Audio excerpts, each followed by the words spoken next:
Let's bring in National Border Patrol Council President Brandon Judd. When I heard this last night, I was shocked. Bill Melugin reported it first because it does seem like an incredible abuse of power. What could the administrative violations possibly be?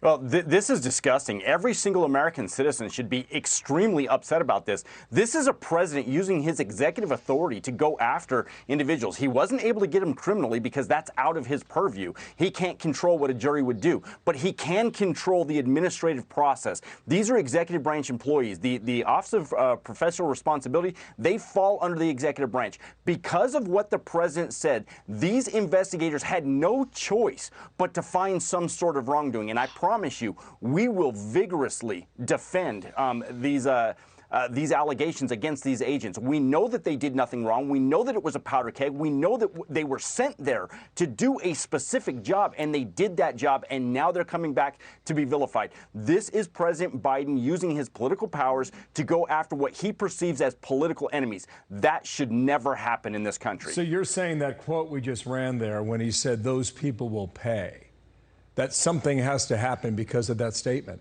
That's the point you're making. Absolutely. He convicted these individuals without any evidence whatsoever. He had nothing. He had still photos that, of course, the media blew up to mean something that it wasn't.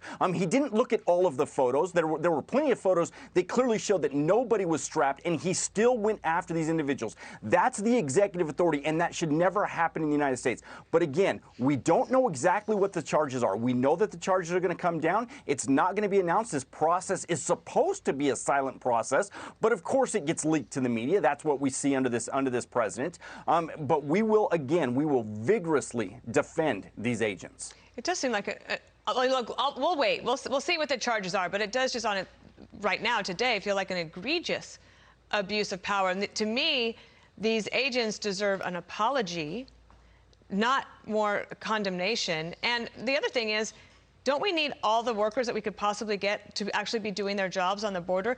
These gentlemen have not worked since last September. Yeah, we're 2,000 agents understaffed what we're supposed to be right now on the border. We are dealing with the biggest crisis that has ever been seen in this country. Right now, at this time of the year, we should be apprehending around 30,000 people. We're upwards of 250,000 people right now. And that's astronomical. And we need every single resource. We need every single person that we can have. They knew that this wasn't going to be criminal. They knew that there was no criminal charges. They knew they couldn't control that process. These agents should have been in the field. They left them out of the field as one of the forms of punishment. What this does is it sends a clear message to every single Border Patrol agent that you will be punished if you do your job. Yeah, everybody reported on this at the time. ABC, NBC, CBS, everyone. Once it's out, once it goes down the line, it's hard to pull it back. They did. That's like the only border story that the media has covered.